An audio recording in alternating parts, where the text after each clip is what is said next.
मैं भजन करूं लगन लगा के, मेरे प्यारे मुनिवर, मेरे प्यारे मुनिवर। मैं भजन करूं लगन लगा के, मेरे प्यारे मुनिवर, मेरे प्यारे मुनिवर। सुन के पुकार मेरी फिर कभी आओगे, सुन के पुकार मेरी फिर कभी आओगे। दर्शन को तरसी अखियाँ प्यास कब बुझाओगे, दर्शन को तरसी अखियाँ प्यास कब बुझाओगे। दूर जाना नहीं, दूर जाना नहीं हमें तड़पा के, मेरे प्यारे मुनिवर, मेरे अर्जी सागर जी मुनिवर। मैं भजन करूं लगन लगा के। ओम नमः सिद्धेभ्यः।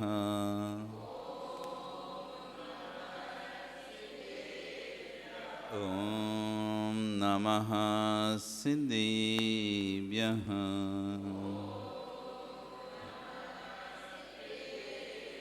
मोक्षमार्गस्य नेतारं भेदारं कर्मभूभृतां, ज्ञातारं विश्वतत्त्वानां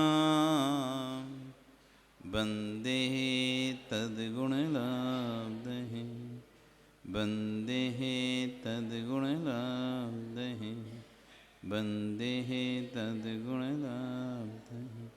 नमो अरिहन्ताणं, नमो सिद्धाणं, नमो आयर्याणं, नमो वज्रायणं, नमो लोये सभ्य। बोलिए अनंत अनंत से परमेष्टि भगवानी की, आदिरम आदिनाथ भगवानी की, वर्तमान शासनी महावीर भगवानी की, आचार्य श्री उमा स्वामी महाराज जी की, आचार्य विश्व सागर जी महाराज जी की, अहिंसा में विश्व धर्म की, परम पूज मुनि श्री आचार्य सागर जी महाराज की जय।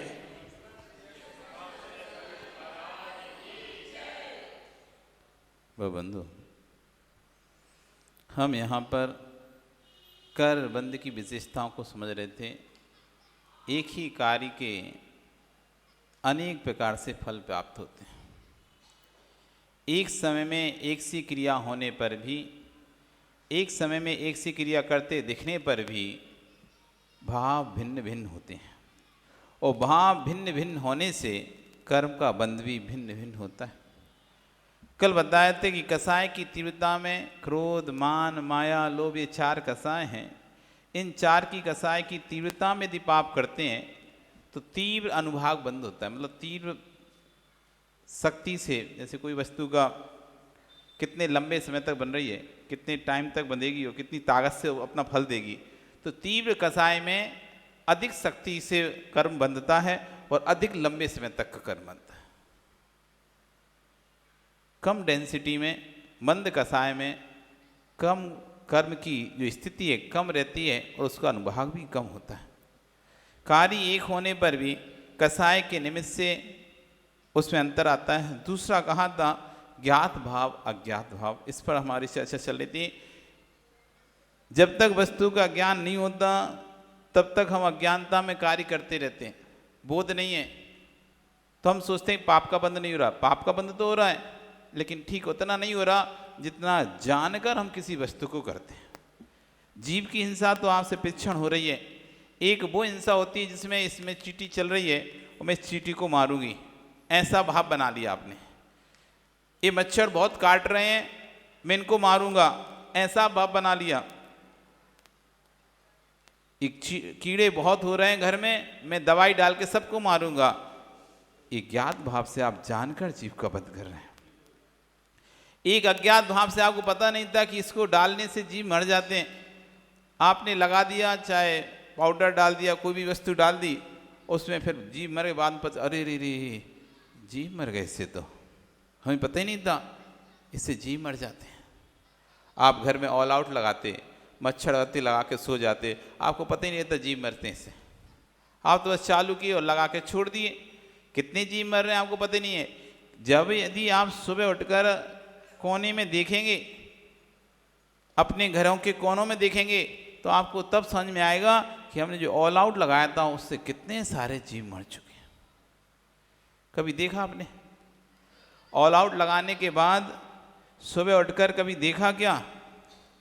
चारों तरफ कमरे के, तुम तो रात्रि में अच्छे से सोते, नींद अच्छी लगी, मच्छर ने नहीं काटा, पर मच्छर ने काटा क्यों नहीं, ये क्यों नहीं सोचा? मच्छर कहाँ चले गए? जो मच्छर कमरे में भरे हुए थे और काट रहे थे, हम बिना उसके सो नहीं पा रहे थे, हमने ऑल आउट चालू किया, उसके बाद मच्छर तो हमको कहीं काटे नहीं, दिखे भी नहीं, ये चले कहाँ गए? हमारा तो गेट भी बंद था। तब आप नीचे पाओगे, देखोगे कि उसके चारों तरफ दीवार के कोनों में मच्छरों की भीड़ वो लगी होगी, पड़े मरे पड़े होंगे, पर कभी देखा नहीं। अज्ञात भाव, ज्ञानी नहीं था, बस चला दिया। उसके बाद हमने कुछ सोचा नहीं कि इसका होगा क्या, लेकिन अब पता चल गया, अब चला रहे हो, अब देखो क्या होगा। अब देखना जाके जिन जिन कार्यों को, जिन जिन पापों को हम कहते हैं नहीं पता था इसलिए हो गया अज्ञानता में, वो अज्ञात भाव। और जो पाप हम जान जान कर रहे हैं, पता है तब भी कर रहे हैं, जैसे आप लोगों को पता है कि अमुक कार्य करने से पाप लगता है, फिर भी वह कार्य आप करोगे तो तीर पाप का बंद होगा। प्राणी को मान योग्य जानबूझकर ऐसे उपकरणों को रखना जिससे जीवों की हिंसा होती है, ये ज्ञात भाव से पाप है। और प्रमाद के बस, अज्ञानता के बस आपको नहीं पता था और वो कार्य कर दिए जिससे जीवों की हिंसा हो जाती है, वो अज्ञान था। अब आगे बढ़ रहे हैं अधिकरण, ये महत्वपूर्ण है। आधार, किस स्थान पर आप कार्य कर रहे हो? मंदिर क्षेत्र है, तीर्थ स्थान है, घर है, कहाँ पर आप पाप कर रहे हैं? क्योंकि अन्य क्षेत्र कृतम पापम धर्म क्षेत्र विनश्यति, धर्म क्षेत्र कृतम पापम बजलिपो भविष्यति। अब हम जो झूठ बोल रहे हैं, मायाचारी कर रहे हैं, छल कपट कर रहे हैं, 5 पाप से तो कोई बच नहीं पा रहा। हिंसा, झूठ, चोरी, कुशील, परिग्रह, ये 5 पाप हैं। क्रोध, मान, माया, लोभ, ये 4 कसाएं। इन 4 कसाएं और 5 पापों से व्यक्ति बच नहीं पाता, सुबह से लेकर शाम तक ये करता रहता है। अब आप ये पाप कर कहाँ पर रहे हो? मंदिर के अंदर कर रहे हो, मंदिर के बाहर कर रहे हो, गुरु के सामने कर रहे हो कि घर में कर रहे हो, धार्मिक क्रिया करते समय कर रहे हो या घर की क्रिया करते समय कर रहे हो? जैसे स्थान पर आप पाप कर रहे हो वैसा उसका फल मिलेगा। वही झूठ यहां बोला अधिक फल हो गया और वही झूठ घर पे बोला कम हुआ। अब आप कहोगे झूठ तो झूठ था, स्थान पर अंतर क्यों पड़ गया? स्थान से अंतर क्यों पड़ गया? स्थान से इसलिए अंतर पड़ गया कि प्रत्येक क्षेत्र के अपने अपने, प्रत्येक क्षेत्र पर अपनी अपनी वर्णाएं रहती हैं। यहाँ पुण्य वर्णाओं का संचय अधिक होता है, जहाँ पर पुण्य वर्णाओं का संचय अधिक होता है वहाँ पाप का भी संचय अधिक होता है। जिन स्थानों पर पुण्य के संचय के साधन अधिक हैं, जिन स्थानों पर पुण्य अधिक मिलता है, उन्हीं स्थानों पर पाप अधिक मिलता है। भैया काय की दुकान है तुम्हारी? सुनील? इलेक्ट्रिक की दुकान है। और तुम्हारी नलिन? एजेंसी की है। आपकी एक एजेंसी की दुकान और एक व्यक्ति की पान की दुकान। एक व्यक्ति की एजेंसी की दुकान है, एक व्यक्ति की पान की दुकान है। प्रॉफिट पान वाले को ज़्यादा होगा या एजेंसी वाले को ज़्यादा होगा? हैं? किसको प्रॉफिट होगा? बोलो बच्चा। एजेंसी वाले को स्वतः ही है, ज़्यादा पैसा जहाँ पर इन्वेस्टमेंट होगा तो रिटर्न भी वहाँ पर ज़्यादा आएगा। जहाँ 10 रुपये इन्वेस्टमेंट होगा रिटर्न 11 आएगा तो 1 ही रुपये का प्रॉफिट होगा। और जहाँ 10 लाख इन्वेस्टमेंट होंगे, रिटर्न 20 लाख आएंगे तो 10 लाख का प्रॉफिट होगा। जितना अधिक इन्वेस्टमेंट उतना अधिक रिटर्न, जितना अधिक पैसा इन्वेस्ट करेंगे उतना ज़्यादा प्रॉफिट लेंगे। तो पान की दुकान वाला कितना इन्वेस्ट करता है? 10,000 में पूरी पान की दुकान बढ़ जाएगी उसकी, 20,000 में उसको पान की दुकान बन जाएगी। टर्नओवर कितना किसका अधिक रहेगा? तो जिसका जितना अधिक। ये बताओ भैया, तुम 10 रुपये पे 10% कमाओगे, कितना आएगा? 10 रुपये पे तुमने 10% प्रॉफिट कमाया, कितना आया? और 1 करोड़ पे 0.1% कमाया। अब बताओ प्रॉफिट किसको ज्यादा है? तुम प्रॉफिट बोल रहे थे ना, पान वाले को ज्यादा प्रॉफिट है। उसने 10 रुपये पर 10% कमाया है, और एक कॉन्ट्रैक्टर है, ठेकेदार है, करोड़ों का काम होता है, 1% में कितना हो जाता है भैया? 1% कमीशन में कौन ज्यादा कमा रहा है? 1% वाला कि 10% वाला है? अभी तो तुम बोल रहे थे पान वाला ज्यादा कमा रहा है, पान वाला ज्यादा कमा रहा है। हाँ, तो जहां पर ज्यादा इनकम है वहीं पे तो ज्यादा, जहां पर ज्यादा इन्वेस्टमेंट है तो वहीं तो ज्यादा इनकम होगी। इन्वेस्टमेंट करोड़ों का है तो इनकम भी करोड़ों में ही होगी, इन्वेस्टमेंट हजारों में तो इनकम भी हजारों में ही होगी, आय भी हजारों उसी हिसाब से होगी। तो जो जितना जहां पर ज्यादा इन्वेस्टमेंट होता है तो प्रॉफिट भी वहां पर ज्यादा होता है। तो जहां ज्यादा प्रॉफिट होता है तो घाटा भी वहां ज्यादा होता है कि नहीं होता? वो 10% प्रॉफिट कमा रहा है, ये 1% कमा रहा है ठेकेदार भी, लेकिन घाटा लगेगा तो किसको ज्यादा लगेगा? जिसको ज्यादा प्रॉफिट था, घाटा भी उसी को ही ज्यादा लगेगा। वो सोने की दुकान वाला वो बैठा हुआ है, एक एक इतनी सी नथें दिखा रहा है, इतने से कान के नाक के दिखा रहा है, वो कोई ने धीरज से रख ली तो हो गए 1,000 2 5,000 रुपए गए हैं।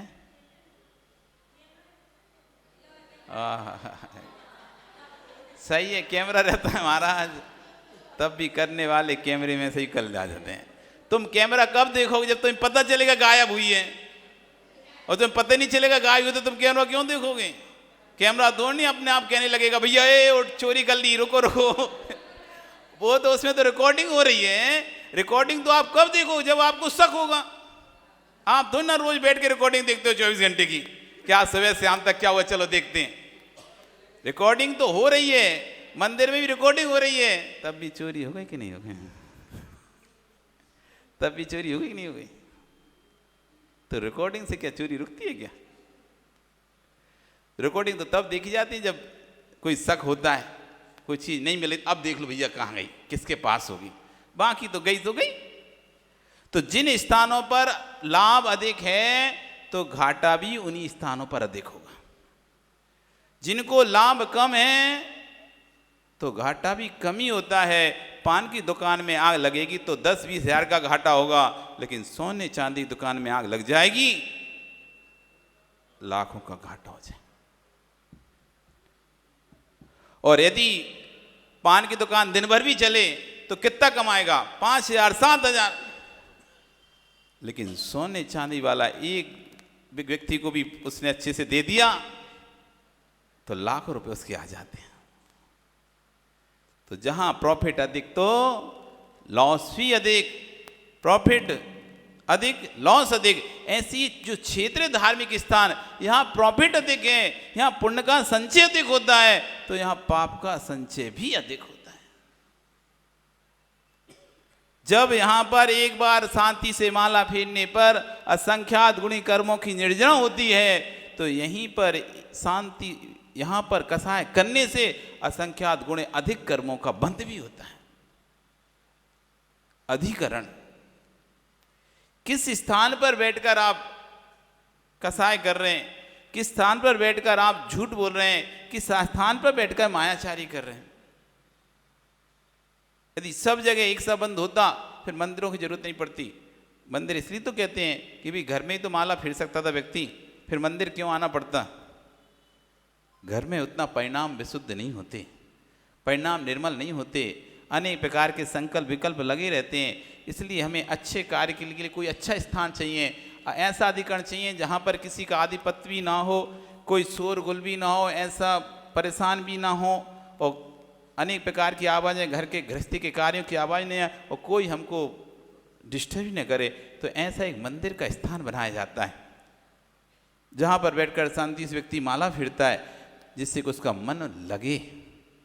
तो अधिकरण कह रहे हैं कि आप किस आश्रय से पाप कर रहे हैं, आपका पाप का आश्रय का उद्देश्य क्या है, पाप के आश्रय को करने का कारण क्या है, किन कारणों से आपने पाप को किया है, उसका अधिकरण क्या था, या पुण्य का अधिकरण क्या था। जैसा आधार होता है वस्तु की कीमत वैसी ही होती है। जैसी पैकिंग, जितनी अच्छी पैकिंग उतनी अच्छी कीमत। वस्तु एक ही वस्तु है, उसी वस्तु को आप ऐसी रैप करके रख दो और उसी वस्तु को आप बढ़िया सुंदर पैकिंग कर दो, बताओ रेट किसकी अधिक? जिसकी सुंदर पैकिंग है। तो जैसा आधार, वस्तु तो अंदर एक ही थी, माल तो एक ही था, लेकिन जैसा आधार दिया गया उसे वही दूसरा चप्पल आप रोड पर लगा के बैठ जाओ और वही दूसरा चप्पल आप शोरूम रख दो, शोरूम रख दो, अंतर पड़ जाएगा। अधिकरण से वस्तु में अंतर पड़ता है। तो हम किस स्थान पर बैठकर छल कपट मायाचारी आदि करते हैं, इससे हमारे कर्म बंध में विशेषता आती है। इसलिए मंदिर प्रांगण में, मंदिर क्षेत्र पे, धर्म क्षेत्रों पे गुरुओं के पास आकर अपने आप को संभालना चाहिए। ऐसे स्थानों पर कसाय कम करना चाहिए, क्योंकि इन स्थानों पर अधिक पाप का बंध होता है, क्योंकि इस स्थान पर अधिक पुण्य का बंध होता है, इसलिए इन्हीं स्थानों पर अधिक पाप का बंध भी होता है। फिर कह रहे हैं वीर्य, शक्ति। वही आप आजकल प्रचलन चल गया, सभा लगती है तो सब लोग कुर्सियां लगा देते हैं, और आप लोग भी नीचे बैठ सकते हैं, लेकिन कुर्सी लगी है तो ऊपर बैठ गए कुर्सी पे। अब मिल रहा है फ्री की कुर्सी तो क्या महाराज क्या जाता है, कुर्सी बैठ गए। यदि आपकी सामर्थ्य नीचे बैठ के जनवाणी सुनने की थी, आपकी सामर्थ्य नीचे बैठने की थी देवशास्त्र गुरु के सामने, फिर भी आप देवशास्त्र के सामने कुर्सी पर बैठे, तो आपको तीव्र पाप का बंध। वीर्य, शक्ति किसकी कितनी है, शक्ति होने के बाद भी यदि हम वैसा कार्य नहीं कर रहे, अब सुविधाओं को उपयोग ले रहे हैं, सुविधा मिल रही ना, तो सुविधा मिल रही इसलिए बैठे हम, तो सुविधा नहीं मिलती तो हम तो नीचे बैठ जाते। सुविधा मिल रही है इसलिए हम कुर्सी बैठ गए, और सुविधा नहीं मिलती तो कहाँ बैठते हैं, नीचे बैठ जाते। फिर आपको कोई दुख नहीं होता, तकलीफ नहीं होती। अब वहाँ पे देखना पड़ेगा शक्ति। एक माँ आज पूछ रही थी कि महाराज जी यदि हम चुल्लक जी के सामने मुड्डे पर बैठें और हार दें तो क्या चलेगा क्या? तो हम उनको बोले कि यदि आपकी शक्ति नीचे बैठने की है और फिर भी यदि मुड्डे पे बैठ के हार देंगे तो पाप का तीर बंद होगा। और यदि शक्ति नहीं है, शक्ति नहीं है तो फिर जैसी आपसे बन रही है वैसा आप करो। तो बीरी इसका बड़ा अंतर पड़ता है। एक व्यक्ति मुड्डे पे बैठ के हार दे रहा है, दूसरा भी मुड्डे पे बैठ के हार दे रहा है, पर एक को पाप का बंध कम हो रहा है, एक को ज्यादा हो रहा है। क्यों? एक तो देखा देखी बैठा था और एक की वास्तव में तकलीफ थी इसलिए बैठा था। एक को तकलीफ नहीं थी, बस उसे भी अच्छा लगता था बनी बैठ के देंगे इसलिए बैठा था, और एक को तकलीफ थी इसलिए बैठा था। तो अब वीर्य शक्ति कैसी है कार्य करने की? यदि कमजोर हैं, शक्ति नहीं थी इसलिए आप प्रमाद से आपने पैर फैला के बैठ गए, पैर दर्द हो रहे थे पैर फैला के बैठ गए, और एक था आपको चलो आराम से बैठते पैर फैला के। तो दोनों स्थिति में अलग अलग बंद हो रहा है। मंदिर में आते हैं, बहुत सारे कार्य होते हैं, प्रमाद हो जाता है, कौन करे, हम तो नहीं करते, चलो वो भी तो नहीं कर रहा हम भी नहीं करते। आपके अंदर सामर्थ्य है आहार दान देने की, आपके अंदर सामर्थ्य है सेवा करने की, आपके अंदर सामर्थ्य है वैयवृत्ति करने की, तब भी यदि आप अपनी वैवत्ति नहीं कर रहे, आहार नहीं दे रहे, सेवा नहीं कर रहे, पूजन की सामर्थ्य है पूजन नहीं कर रहे हैं, अभिषेक की सामर्थ्य अभिषेक नहीं कर रहे हैं, तो आपको अधिक कर्म का बंध होगा। और एक व्यक्ति जहाँ बीमार पड़ा हुआ है, वृद्ध है, आ नहीं सकता, वो भी अभिषेक नहीं कर पा रहा, वो भी दान नहीं दे रहा, उसको कर्म का बंध कम होगा। ये वीर्य है। सामर्थ्य होने पर भी, शक्ति होने पर भी नलिन, तुम यदि हार नहीं दोगे ना तो पाप का ज्यादा बंध होगा, ध्यान रखना। और सामर्थ्य शक्ति, यदि कोई बीमारी हो जाए, तबीयत खराब हो जाए, फिर नहीं दोगे तो कम होगा। लेकिन स्वस्थ होने के बाद भी यदि हम लोग आते नहीं हैं, कोई बुलाए तब आते हैं, तो आपको तीव्र पाप का बंध इसमें बनेगा, क्योंकि आप अपनी सामर्थ्य को, जो श्रावक का कर्तव्य है, सठ आवश्यक कर्तव्य है, देव पूजा, गुरुपास्ति, स्वाध्याय संयमस्ततम, दानम चेति ग्रस्तानाम, सठ कर्माणि दिने दिने, दान देना श्रावक का आवश्यक है, आवश्यक। जैसे जीवन जीने के लिए हवा आवश्यक है, जीवन जीने के लिए हवा आवश्यक है, ऐसी श्रावक के लिए दान देना आवश्यक है। नियम से दान देना प्रतिदिन। जिस दिन भी वो दान नहीं देगा उस दिन प्रायश्चित का भागी होता है वो श्रावक। आलोचना करके गुरु से प्रायश्चित लेता है कि आज मेरा ये आवश्यक छूट गया। जैसे हम लोगों की आवश्यक तो दे स्तुति, वंदना, प्रतिगण, प्रत्याख्यान, सामायिक, ये सब हमारे आवश्यक है, हमको प्रतिदिन करना ही पड़ता है, एक भी दिन छोड़ नहीं सकते। जिस दिन छूट गया किसी कारण से तो हमें गुरु के समक्ष जाकर प्रायश्चित करना पड़ता है कि गुरु जी हमारा ये आवश्यक छूट चुका है। ऐसी श्रावक का आवश्यक है दान देना, उसमें प्रमाद नहीं कर सकता, उसे देना ही पड़ेगा, तभी उसकी पूरी सुबह से लेकर शाम तक की क्रियाएं कहलाएंगी पूरी।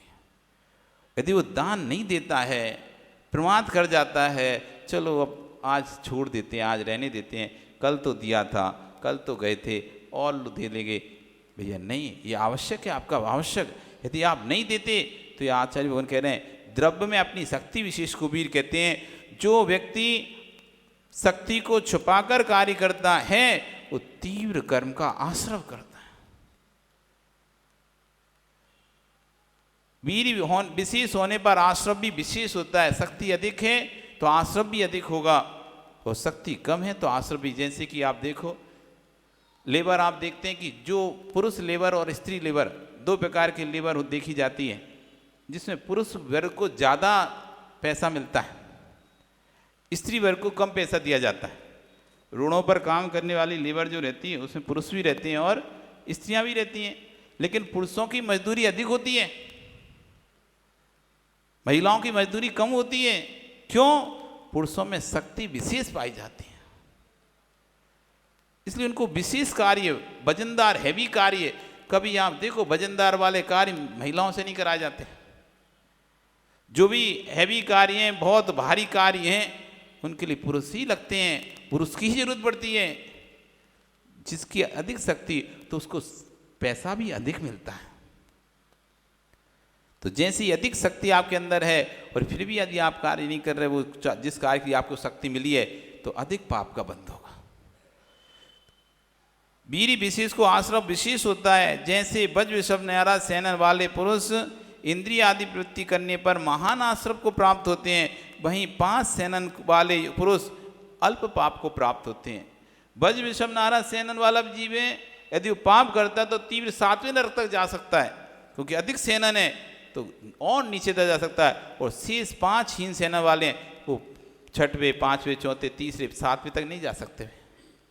तो जितना अधिक सेनन है आपके पास, शक्ति मिली है, उस शक्ति के अनुसार यदि आप नहीं करते कार्य, शरीर मिला है, स्वस्थ शरीर मिला है, ताकतवर शरीर मिला है, उसके बाद यदि आप वैयावृत्ति नहीं कर रहे हैं आप, तो आपको तीव्र कर्म का आश्रय होता है। एक के तो शरीर में ही ताकत नहीं है, वो नहीं कर पा रहा, उसको कम आश्रव है, लेकिन जिसके पास सामर्थ्य है, ताकत है, वो भी नहीं कर रहा, तो उसको तीव्र आश्रव है। देश काल आदि के अपेक्षा से भी किस देश में, किस काल में, क्योंकि वही पाप आप सुबह से शाम कर रहे हैं, कम लग रहा है, और वही पर्यूषण आते हैं, 10 लक्षण आते हैं, उस समय करते हैं तो तीव्र बंध होता है। भाई रात्रि भोजन आप वैसे रोज खा रहे हैं, और वही रात्रि भोजन अष्टमी चतुर्दशी खाओगे तो तीव्र पाप लगेगा। वही रात्रि भोजन आप 10 लक्षण में पर्यूषण में करोगे, तीव्र पाप लगेगा।